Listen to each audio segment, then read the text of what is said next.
think a lot of the value of wealth advisors, you really haven't seen it play out in the past 10 years because that value is preservation, diversification, really building portfolios, at least on the investment side, that you have a lot of people who have no experience with the need for that because they just see the S&P go up every day and they're like, well, what do I need you for? Most firms say they serve high net worth clients. Very few actually understand them. There's so much focus on the ultra high net worth arena that the importance and potential of high net worth clients is often overlooked. As more firms gear their services towards clients with 50 million and above, a real opportunity is emerging for advisors willing to listen and pay attention to the needs of the high net worth segment. Welcome to Visionary Advisor. I'm your host, Alex Kirby, founder of Total Family. In this episode, I talk with Matt Shechtman, CEO of Long Angle, one of the most trusted communities and investment platforms for high net worth families. Long Angle recently released their 2025 Worth Services Report. This report might be a rude awakening for some. It's a real look at the preferences, expectations, and satisfaction levels of an often underserved client category. And you might be surprised what we uncover in this conversation. Let's get into it. Matt Shechtman from Long Angle, thank you for coming on. I reached out because your report, 2025 High Net Worth Professional Services Report, I feel like hit a nerve for some people in a good way. Specifically, there was some satisfaction ratings that I think people, maybe pulled a little bit out of context in some way, shape, or form. It caught people's attention, these surveys that you're doing, and I'd love to start with your community because Long Angle has a wonderful community of high net worth individuals. And to me, this is an audience that wealth advisors should pay attention to because these are clients that they want. These are high value clients. Everyone talks about the ultra high net worth space, but these high net worth clients are tremendously valuable and important to successful wealth advisors. Can you tell us just like the demographics of your community and why you think their insights are so important? Sure. So we have now touching on over 6,500 member families, mostly in North America, about 80% North America and between the ages of 30 and 45 years old. Okay. That makes up the meat of the distribution. And as you can guess, with a little bit of a younger age skew there, they tend to be first generation wealth. So we have a lot of entrepreneurs, business builders, tech executives, and the like versus the people that have been pounding away at their 401ks for the past 30 years, or those that come from multi-generational families. Our median net worth is between 10 and 15 million. So it's kind of a white space for those that, we're not in the ultra high net worth category. A lot of the discussion isn't about their private planes and multiple residences and things. Yeah. It's people who have found themselves of, wow, this business that I built, it became incredibly successful. And what do I do now? Right. And so to your point, in terms of wealth management or service professionals, this is, for a lot of our membership base, is new territory. They've never had a personal lawyer before, maybe never used a CPA before, right? They've just used TurboTax their whole life and maybe don't use a wealth manager at all, especially because they've seen in the last 10 years, like, why would I use a wealth manager when either my my company stock has been the concentrated portion of my wealth or everything else has just been going up and to the right. So what would I even use a wealth advisor for? Yeah, and I think that in that context, they're thinking about their investments, right? And one of the things that you've heard from us is how important it is for the wealth advisors to expand kind of the areas that they're playing in beyond the investments, which I think are technology is coming for these investments if they haven't already. But one more thing I want to say in your community, I'm kind of in that community. like you and I are similar ages. Nothing in your report surprised me. That's why I reached out to you, because we didn't know each other before this report came out. And I reached out to you. I was like, this makes sense to me as I look at it. And I think it maybe for some of the advisors who are older out there who are surprised by some of this stuff in there, I am here to say these ring true. These Yeah. really did ring true. I thought it was a accurate sample. We had really bimodal feedback, which was for the users and for people in this category. I think for most of them, they're like, oh, it kind of justified their feelings about things. They're like, oh, I'm not alone. Yeah. I'm not the only person who's dissatisfied with my CPA or the only person who's wondering about this AUM based bill that I'm getting from my wealth manager. And so it liberated a little bit a lot of Okay. people in similar situations.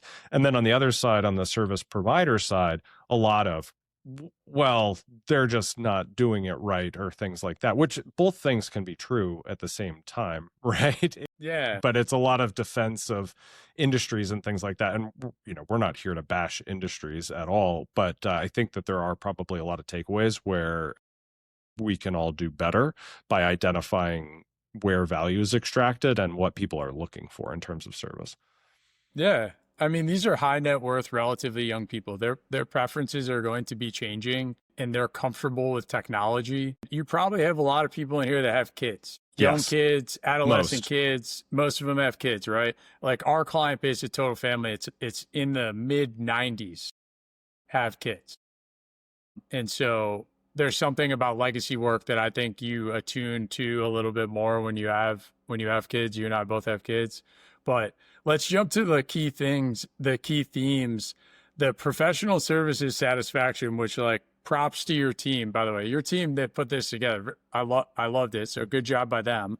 Anyone from your team that you want to recognize, because this is just well done and you hit everyone right in the face on this page 1 of the report. So anyone to recognize? Yeah, Chris Benson really did a good job putting this all together. As you know, from just crafting surveys and putting them out there and then collecting responses, it's a big endeavor. It's one thing to get responses, but the data is only so good as the inputs, right? And so it takes a lot of time to put these together. This was our first inaugural services report. We've done and spending reports, which are equally fascinating, as well as asset allocation ones. And those have gone on a few years. And each one we've learned every year we craft it a little bit differently to hone in on certain types of responses that we maybe missed in the first report. Good job, Chris Benson. Nice job. Okay. Key themes. So the professional services satisfaction. My first question would be like, it looks like there's kind of 12 or 15 here on the top. How many choices did you give people? Is it more? Are these all the choices, or is there more? There were actually a bunch more in there, whether offered as a selection or whether it got added in, but they were just a little bit lower on total utilization. So things like personal home cooks or specialized tutoring services, people with kids that are very, very uniquely talented in sports, have their own personal, baseball or tennis coaches and things like that. That was in there. So there are a lot of more nuanced ones, but they just had fairly low total unique responses. What do you want to say about the satisfaction ratings off the top? Those tend to be pretty high. So, because as you can imagine, when you have direct one-to-one relationships where it's a very niche need, you spend a lot of time figuring out what you need, and you also spend a lot of time with the party who's providing that service. And so if you don't like it, you move on. And if you do, then you stay with them for a very long time. So the responses tend to be highly satisfactory. You have the number 1 rated one was personal trainer. Yep. I don't know. What do you think? I mean, did that surprise you? Probably a little bit, but tactically, it makes sense where it's somebody you're spending a lot of time with in a direct interaction. If this included a pre-made running plan or something like Right. that, where you're not actually interacting with somebody, I would expect that the response rates would go a little bit down. But you're interacting with somebody on a regular basis, and developing a personal relationship with them, which makes a lot of sense. But it's also tied to the health aspect. And I think what we see a lot in our community is that there's diminishing levels of happiness as wealth grows. You get to a certain level, and additional wealth or financial optimization doesn't necessarily create additional happiness. And people start to index much more heavily towards health and family than they do Yeah. towards eking out the extra dollar. Now, they're very focused on preservation, right? But every additional optimization around the best services for property management or financial services doesn't necessarily garner additional satisfaction. There's what's the quote where it's everybody has 100 problems until they have a health problem, and then they have one. Yeah. And I think that that's a perfect testament here, where when you get to a certain point where you have, Are you thinking of the yeah, Indian proverb? It's like a healthy man has 100 wishes and a sick man has one, yeah, something like there you that. go. Yeah. Yeah. And so, I think where people with significant assets sit is, well, what am I going to do now? I have the thing that I want, which is time. And Yeah. what are the things that I need to optimize for right now? And it tends to be family and health. And that's where they tend to put their focus. Yeah. Family, health, and then, time. The Almanac of Naval Ravikant. Am I saying that right? Ravikant. Have you ever heard of that I don't know. book? No. He like his theory is basically like when you get to be fairly wealthy, you should just value your time at some insane number. Yeah. And then, you know, you can then outsource the things that truly aren't bringing, unless you love it. Like if you love cleaning your house and it brings you joy, and like that is, I don't hate cleaning my house. Like honestly, I put in an audiobook and like it Yeah. just doesn't really bother me that much. But when I see like lawn care on here, I mean, to me, it's like that's a time saver for a high net worth person. It's not that they can't like mow their lawn or they think they're better than someone who or whatever. It's like this is going to save me time. This is, 2 hours or an hour in my weekend that I'm not going to have to do that. To your point about health, I feel like for the personal trainer, it's either like you don't have one or you love your personal trainer. And it's like, again, you're investing in your body, longevity, like that kind of that train has left the station. You're probably going to keep going. And there's also measurable results, which I think across the board, when you have something that you can actually see progress on, that really helps in terms of your overall positive reflections on that service. And, for better or worse, a lot of people that are highly successful, that have built wealth over time, they don't necessarily come from a background of athletics or ingrained from when they were young of having health optimization. Maybe they've been focused on tech or business or data engineering and things like that for a long time, which means their health has actually been on the back burner for a very Yeah. long time. And so a lot of it is new to them, which maybe to somebody who comes from a health and wellness background, you're like, oh, well, this is obvious. Everybody has their expertise and their skill set. And for a lot of the people in our community, that maybe isn't it. And so when they have somebody who can really help them make progress, they're really happy about it. Yeah. I mean, I value childcare extremely high. Both my wife and I work. When our childcare is spotty, it throws everything through a loop. We have 3 little kids. And I've had those conversations with like our childcare, like we are willing to pay the money for the reliability. You're part of the team that we're putting around like what we're trying to do here. The other thing that I think is just relevant is the therapy and counseling. We're seeing when we talk to people about total family, there is, and the work that we're doing in legacy, which is sometimes put in these buckets of like coaching and all that type of stuff.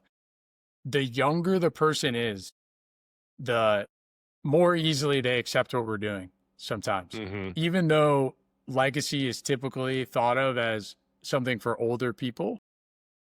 When we talk to 20, 30, 40-year-olds, they understand exactly what we're doing. When we talk to sometimes to older people, they're like, the questions are they're just less comfortable with like these types of services. But clearly our generation and then even below us, the people younger than us it's totally normal for everyone to have a therapist or a coach or a counselor. Everyone talks about it. Yeah, that's right. So some of it is not surprising, the generational divide. I think you just do a general survey of Yeah. therapy usage, and it would probably be fairly similar to ours. Where I think that there's a little bit of nuance, and it's probably something that people don't think about until they get into this situation, especially as it comes to therapy usage, where people were struggling to get benefit from therapy, is a little bit of a disconnect between the therapist and their needs. Because I think, and maybe I'm speaking a little bit out of turn because I'm not a therapy professional, but most of what therapists are used to dealing with tend to be more domestic related, depression, a lot of the more, I don't even Like know I'm the here right for way a to, specific reason. right. Whereas when a lot of the emotional problems and the needs of therapy for a lot of our user base are often hard for a therapist to connect to if they don't have experience with that. So somebody comes to them and they say, I have a perfectly A-minus life. Like, I don't really have financial concerns. Yeah. I have a happy marriage, but like there's something missing in the fulfillment or career or aspirational type gap. I'm retired at 42. Now, what do I do with the second half of my life? And it leaves a little bit of a Yeah. void. That's not what therapists are typically used to addressing, but it's a really It's a great real point. issue. And if you don't have somebody that has a history of dealing with that, it can just cause a little bit of a divide and a disconnect, sort of like where the therapist is like, well, what are you doing here if you're living in an A-minus life? A-minus is great, Yeah. you know? Yeah. And Right. so that's a lot of what we deal with people that come into our membership is they're just a little bit lost with what to do next. They've succeeded at everything that they've ever done, and now they're like, okay, well, now what? It's a hard question, but I think that goes towards specialization and finding the right provider, whether that's in therapy or anything. Yeah. Right. Right. Yeah. The purpose problem that is kind of underlying what you're saying, I feel like is not really, that's different than diagnosing a mental health condition. And you almost have this situation where like the therapists are not suited and sometimes overqualified. Like if you have a good friend in your life, they can help you sometimes find purpose where you don't have to go to a PhD, to do that. And I do wonder how much of the rise in therapy is related to the isolation and loneliness stuff that we're seeing. It's in your report where like it was just the kind personal connection of therapist care and Yeah, impact, kindness, having personal. It just sounded to me like the thing they liked the most about their therapist was like what you get from friends. right. Remember again, and this is it's another interesting dynamic of first generation wealth creators. By far, the large proportion of the people that are in our membership and are part of our community, they came from pretty humble beginnings, whether that's middle class or lower. They don't really know how to deal with a lot of this stuff. Hmm. Half of the discussion is, well, when I was a kid, we didn't go out to eat. And now I'm having to grapple with whether or not my kid flies first class. They just don't know how to address these types of things. But Yeah. to your point, it does bring in a question of, well, all my friends for my whole life, we had this common foundation where we all were in a similar socioeconomic status. Now I'm no longer part of that. We've lost some commonality, and I can't necessarily speak to my old friends about these issues because I don't want to alienate myself, and or we can't vacation together, or like a variety of different issues, and it can be isolating. And then even in new communities, it's I use this example sometimes. you're not knocking on your neighbor's door for an estate planning attorney, right? And signaling that you're subject to the estate exemption. Yeah. So where are you going if not to professionals? And they're biased, right, in terms of the types of advice that they're giving. And so having a community or a support network that understands the issues that you're dealing with, and you can just, for lack of a better word, speak in a safe space about it, Yeah. is just really helpful for people to just find some commonality and avoid that isolation. Because wealth can be isolating, and you can look at the very, very tippy top point of the spear on that. Elon Musk or, any of these people, as exposed as they are, they're also heavily isolated, right? Yeah, right. Yeah, I think the wealth stuff, it's easy to look at someone who has more money and be a little jaded about it. But I think with what you're talking about related to community, are you a skier? Yeah. Okay, so I sometimes we use the skiing analogy where it's just real. It's way more fun to ski with people at your ability level, because if you ski with someone who is way worse than you, they are not having fun because they're feeling all this pressure. You're going down, you're checking on them. It's not great. And if you're the person who's worse, you're like, oh, they're slowing them down. This isn't good. And so I feel what you're doing with this community and the importance of just having some of those things be aligned where you don't have to like hedge on some of these points, and just you can just be in your natural state. Okay, let's go through some of these specific things. So, first, what do you think? CPAs first? You want to talk about Let's do it. What you found about CPAs? High usage, right?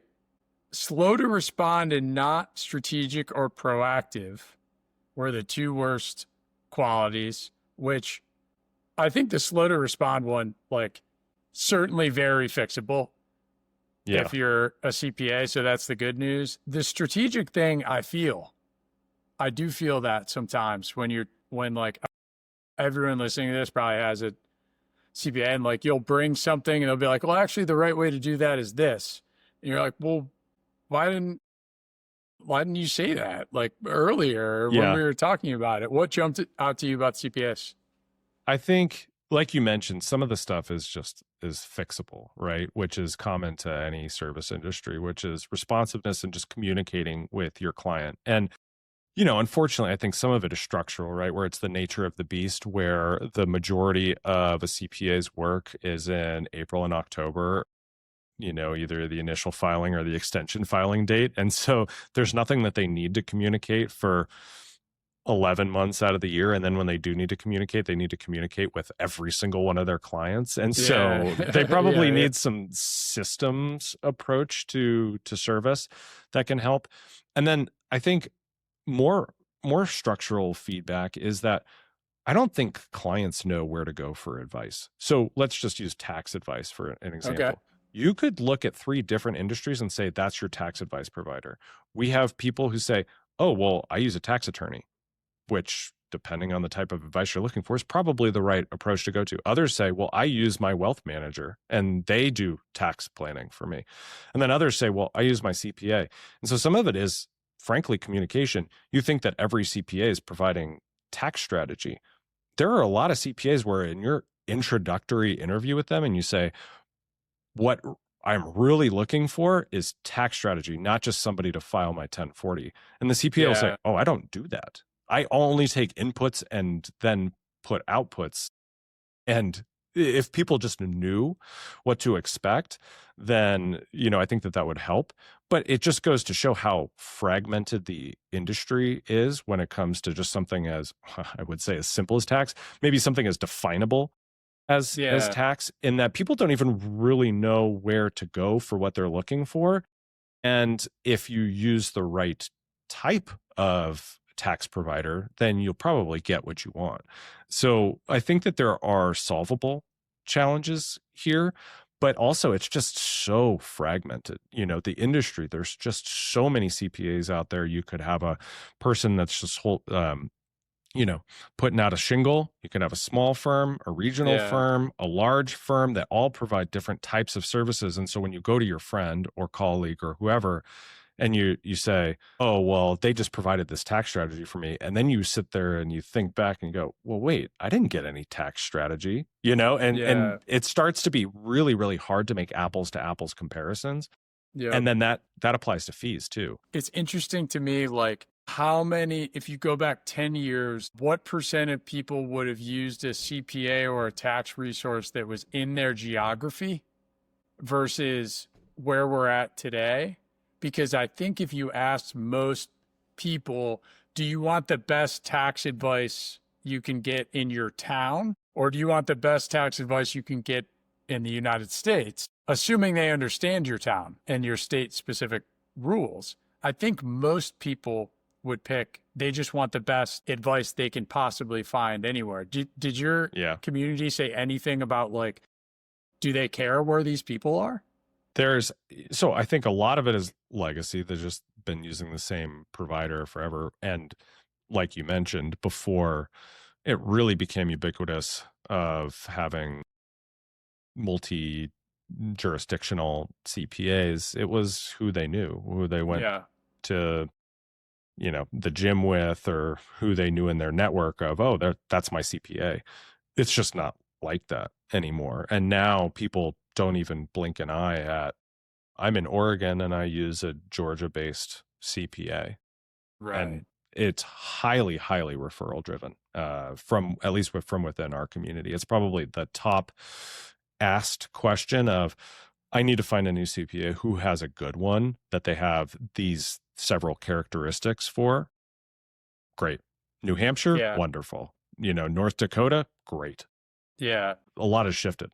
I think it's specialty. Do they understand that we raised money in this certain way, that I'm pre-exit, that this, I think that specialty, you can feel it from, like, we had a different law firm before we raised capital at Total Family. And as I was talking to them, I was like, oh, they don't really know what I'm talking about here. And then I met the firm that we use now, and they were like, here are the 15 things that we talk about when firms are going to raise capital for the first time. It's like, it was so helpful. It was unbelievably helpful to see someone who knew exactly what we needed. The other thing that, related to, like, the strategy here, I was just at this Ultra High Net Worth Institute conference in New York. I want to talk about these wealth advisors here next, but everyone says they want to be the quarterback. And I think for wealth advisors, they very often want to be the quarterback. The Ultra High Net Worth Institute term for this is integrator, where they have these 10 domains of wealth and all the things that are encompassed in there, risk, insurance, tax, family dynamics, all the things that are really going to an ultra high net worth family would need. But if you're going to be the quarterback, you have to have an understanding of what's going on the field and get the ball to all of the people. And the person that spoke said, if you're not the integrator, the client is integrating. And so to me, I think, like, when we see the lack of strategy in some of these things, it's like the client hasn't found their advisor that is a true integrator, and they're forced to be the integrator. They're forced to then call the tax resource and say, hey, what about this? And they say, well, you should have called me 3 years ago. And it's because the clients aren't integrators, but the advisors want to be quarterbacks, but they're not all getting the ball to everyone. Or equipped to do it in the first instance. They'd like to do it, but they really don't have the tools and the resources to. And I think that's, that probably highlights our community more than anything, the white space I mentioned, where people are probably too high net worth and have moved past the point of using Edward Jones or Chase Private Client or the wealth manager around the corner, but they're not quite at the family office level where you get true quarterbacking, right? Like, that's the whole purpose of family offices.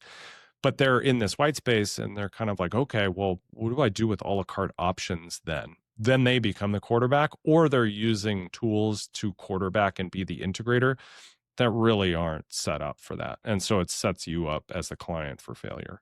Yeah. Okay, so moving to the wealth advisors, which is probably what some of the people want to hear, 32% of your respondents use wealth advisors. That's it. So does that mean they don't identify someone as being their main wealth advisor? Or they're not using wealth advisors at all, or did this number surprise you?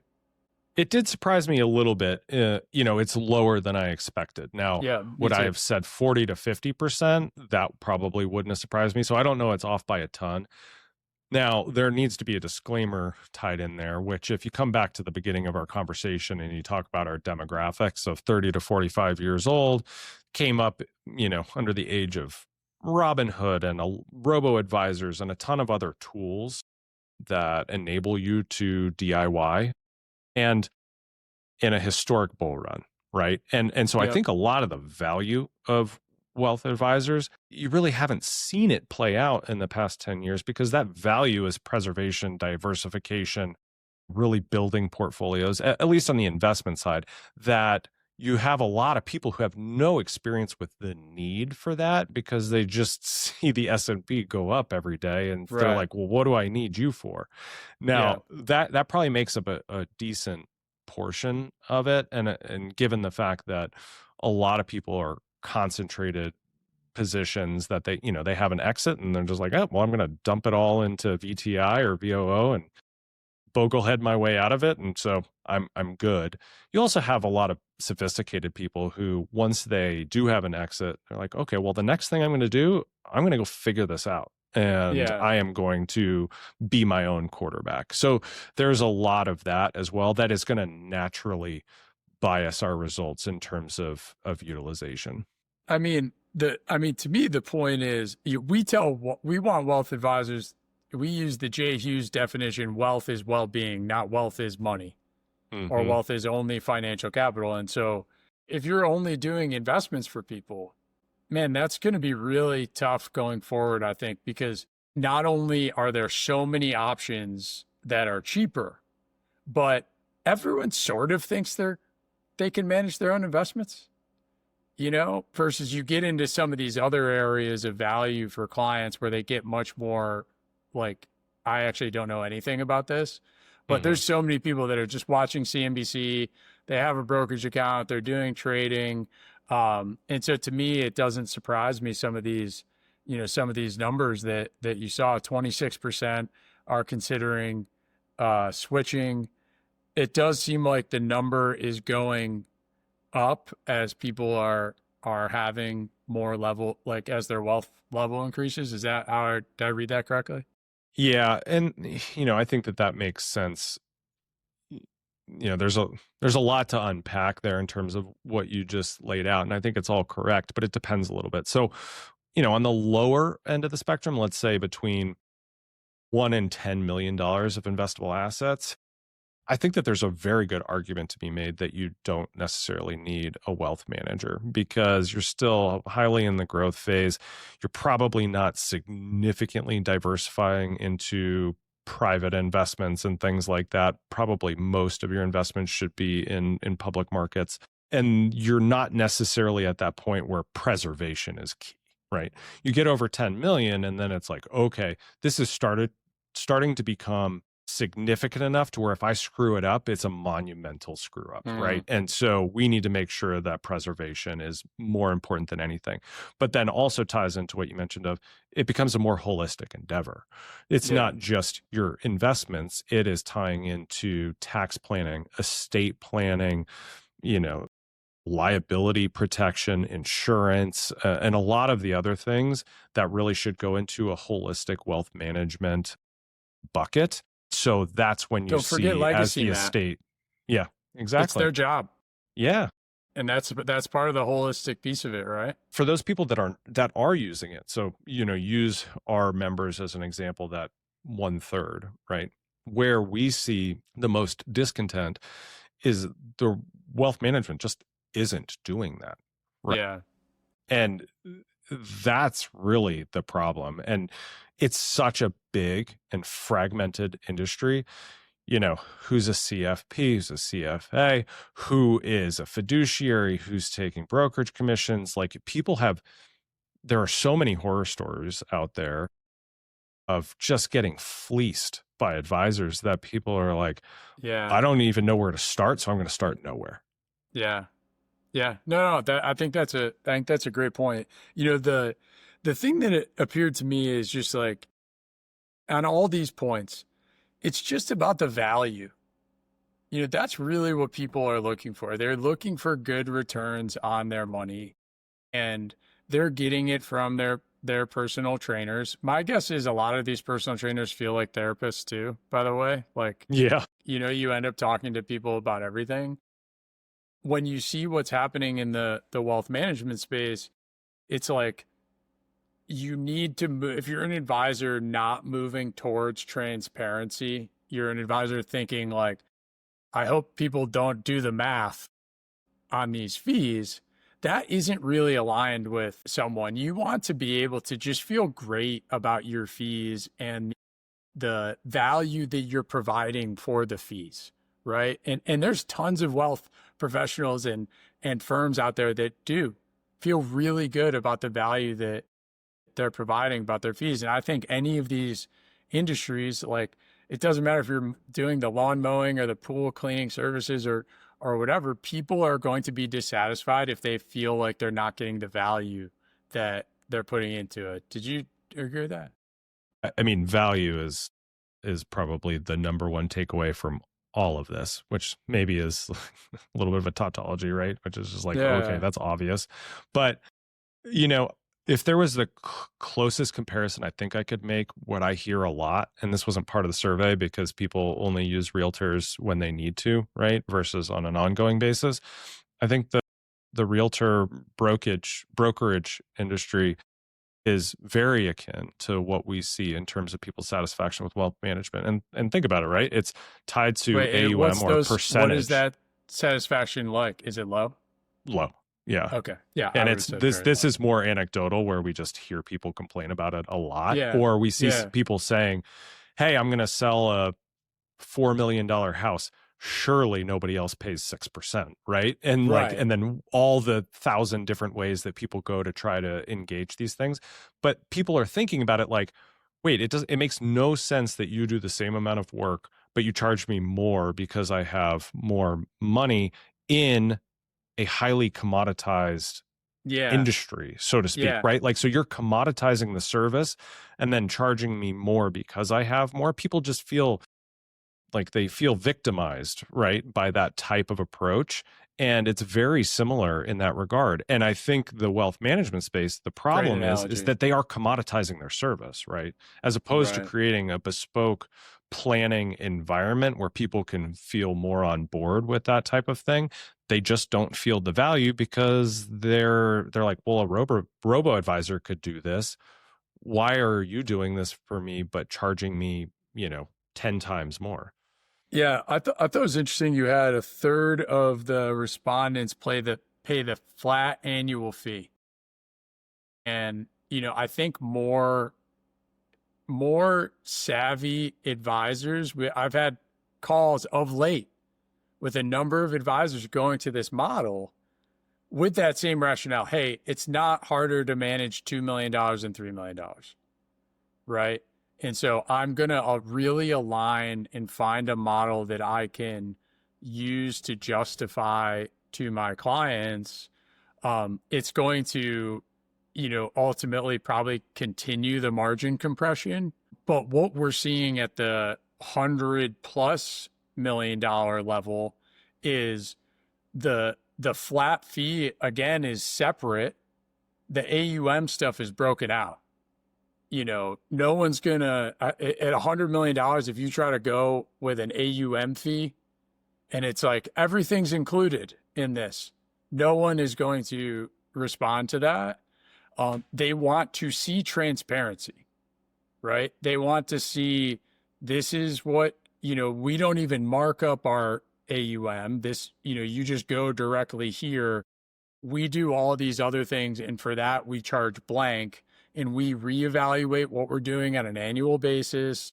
And, we want to make sure providing value and all that kind of stuff. And people are willing to if we think about it from the standpoint of value and time, if you are adding tremendous value, you're giving people time back, they're always going to be willing to pay for that. But if there's not transparency and you're just trying to, I think some of those firms are going to continue to feel that compression. Yeah, it'll be interesting to see where things go in in the medium term. I think what we have been seeing is definitely a demand for more fee-based advisors.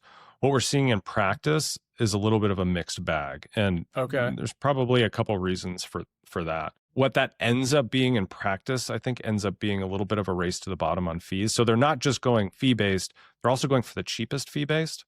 Yeah. Right. Because they already think of it as a commodity. And so they're like, oh, well, if this is 10,000 and this is 2,000, then why pay 8,000 more? Right. But then if you Right. think about that from an incentives alignment standpoint, what we end up seeing in practice, and I've seen these printouts and things like that before, is, okay, well, you pay $2,000, they plug in some data into, a software tool, and then you get a templatized output. That's not a great product, right? Like, Right. you could probably get that out of Chat GPT these days for Yeah. nothing, right? But you're not really getting the service that you need. So you're just really going guardrail to guardrail, and you're going to the lowest cost option. I think what would be probably better, and there's issues with the attorneys fees and things like that, is really like, you can choose from your bargain basement attorney in the shopping Yeah. mall, or you can choose from your large law firms that you're going to pay $1,000 an hour, but like, you're going to get exactly what you pay for. People still need really good service, right? They just don't want it to cost 10 times more if they have 10 times more assets, right? Yeah. Well, Which I makes mean, sense. the billable hours has problems too, obviously. It does. Aside from the fact that it's got to be miserable actually living like that if you're an attorney and you're like, Yeah. just, tracking all of that stuff. But just the thought that, it's not output oriented, right? Like if you're paying a software developer, you could pay an amazing software developer for 30 minutes, or you could pay a horrible software developer for 9 hours and you might get a better output from the first one. So I don't know if billable hours like totally fixes it either. There's a gentleman who runs a family office, a very, very prestigious family office, who just constantly talks about finding alignment in their fee structure. Like their goal is to represent the client in the best, most objective way possible, so the client knows that they are there to represent their best interest. Just like an example that he used that jumped out to me is, he's like, if we're going to look at a piece of land for a family and they're in the due diligence process of evaluating land, if you're paid on AUM and this piece of land costs $100 million, you are actually not totally aligned with the family. You're like, I actually think you should keep this in the funds that we're managing, right? But if you just have this flat fee structure and all that is separate, you don't get paid more or less regardless of the decision the client is going to ask you to make. And so I think in all of this stuff, it's like, if you can really find alignment and find a place where I feel like you're truly acting in my best interest. Because everyone can say I'm a fiduciary and all this stuff, but like the same way that a best friend or your parents or someone that you trust deeply in your life would give you unbiased advice, not because they're going to make more money or whatever, just like true unbiased. I do think people are just like looking for that, and they're moving closer desperate to for that. it. Yeah. They're desperate for it. And there's a disconnect, and there is a lack of trust in the wealth management industry. We see it first person all the time, where, a third of what we do is we make investments just like a multifamily office does. And our members that want to go and make those investments and tag on to our, institutional diligence into private equity or otherwise, are like, well, great, I can just chew this on an a la carte basis to get access to some of the top managers in the world rather than having to go through a wealth manager. And the reasons cited are when we have people coming to us and say, hey, can I have my wealth manager look at it? I'm like, absolutely. We're fully transparent here. I'm just telling you right now, never met your wealth manager before. No idea. They could be the most wonderful manager in the world. They're going to say no. And that's Yeah. because that means it's taking assets away from them. And sure enough, every single time it's no. Oh, yeah, that looks like a good investment opportunity. But you know what? It's basically the same as this, and I can go put you into this. Right. And you just see it on repeat. The incentives are just totally misaligned, and people don't like that. It feels uncomfortable, and they know that they don't have their best interests in mind. That happened with one of our investors too, that exact example. Yeah. It's really interesting. And like, obviously I'm seeing it from a different perspective, but I'm just like, so any final words that you'd like to share? We'll put all the links to like your really well done study and long angle, but any kind of words of wisdom for this that from this report, or for maybe the folks listening? Yeah, this is the tip of the iceberg. If anybody has suggestions on things that they wish they would have seen, or things that they're unclear about that maybe were not distinct enough or broken out, please send them our way. You can reach me at matt@longangle.com. But check out our other reports too: income and spending report, asset allocation report, equally interesting in their different ways. And, the community is free and open to anybody with a minimum of 2.2 million net worth. And the stuff that we're talking about here is stuff that people openly discuss on our platform every single day, all day. So anybody that's having these types of issues or looking for referrals and things like that, this is the place to come. Matt Shechtman, thank you for coming on. I hope you'll come on and discuss future report with us as well. Really appreciate it. Anytime. Thanks, Alex. That is all we have for you today, Visionary Advisors. Until next time, remember, the future of wealth starts with you.